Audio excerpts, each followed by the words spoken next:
మన దగ్గర ఒకడు 10,000 రూపాయలు జాబ్ చేస్తున్నాడు అనుకోండి, వాడు ఒక యాక్టివా వెహికల్ కొంటాడు, అది 1,20,000 రూపాయలు, దానికి ఈఎంఐ కట్టుకోవాలి, రోజు దానికి పెట్రోల్ పోయాలి. ఎందుకు అంటే స్టేటస్. నేను చైనాలో ఉన్నా, ఇక్కడ అందరు ఎలక్ట్రిక్ వెహికల్స్ వాడుతున్నారు. అందరూ మాక్సిమం 90% ఆఫ్ ద పీపుల్ ఇక్కడ అందరు ఎలక్ట్రిక్ వెహికల్స్ వాడుతున్నారు.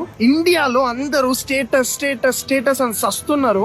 ఒక్కసారి చైనా చూడండి, ఇక్కడ అందరు ఎలక్ట్రిక్ వెహికల్స్ వాడతారు. అండ్ అవి కూడా ఈ బుడ్డ వెహికల్స్, చిన్న వెహికల్స్. అర్థమవుతుందా మీకు? ఇక్కడ ఒక సింపుల్ లాజిక్ చెప్తా. ఇప్పుడు మన దగ్గర ఒకడు 10,000 రూపాయలు జాబ్ చేస్తున్నాడు అనుకోండి, వాడు ఒక యాక్టివా వెహికల్ కొంటాడు, అది 1,20,000 రూపాయలు, దానికి ఈఎంఐ కట్టుకోవాలి, రోజు దానికి పెట్రోల్ పోయాలి. సగం డబ్బులు వాడి పెట్రోల్ లోనే పోతాయి అనమాట. ఎందుకు అంటే స్టేటస్. మనం చిన్న బుడ్డ వెహికల్ వేసుకొని రోడ్డు మీదకి వెళ్ళలేము. ఎందుకు అంటే స్టేటస్. అర్థమవుతుందా? మన లెవెల్ పోతుంది, మన లెవెల్ తగ్గిపోతుంది. ఇక్కడ పెద్ద పెద్ద వాళ్ళందరూ కూడా ఈ చిన్న బుడ్డ వెహికల్స్ వాడుతున్నారు.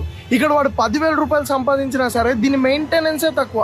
సో ఆ డబ్బులు వాడికి మిగిలిపోతాయి. చాలా చిన్న చిన్న విషయాలు మనల్ని వెనకబడేసాయి. అర్థమవుతుందా? ఇప్పుడు కార్పొరేట్ లో మీకు 10,000 నుంచి 15,000 రూపాయలు ఉద్యోగం వస్తుంది అంటే మీరు వెళ్తారు. కానీ రోడ్డు మీద మీకు 60,000 రూపాయలు సంపాదించుకునే ఆపర్చునిటీ ఉన్నా సరే మీరు వెళ్ళరు. ఎందుకంటే లెవెల్. రోడ్డు మీద సంపాదిస్తే మనకి లెవెల్ పోతుంది. ఇఫ్ మీరు రోడ్డు మీదకి వెళ్ళి 60,000 సంపాదించగలిగితే మీరు ఆ పావర్టీ లైన్ నుంచి పెరగడానికి ఛాన్స్ ఉంటుంది. ఎకనామీ ఇంకా పెరగడానికి ఛాన్స్ ఉంటుంది. So think about it guys. ఇంకా లెవెల్, వాడేమనుకుంటాడు వీడేమనుకుంటాడు అని మనం బతికితే ఇంకా వెనకబడిపోతాం. చైనా నెక్స్ట్ లెవెల్కి వెళ్తుంది. వీటి మీద ఎన్నో వ్లాగ్స్ చేశాను, మోర్ ఆఫ్ జే ఛానల్లో ఉంటాయి, వెళ్ళి చూడండి. ఇఫ్ మీరు చూడలేకపోతే 10 years వెనకబడిపోతుంది ఇండియా.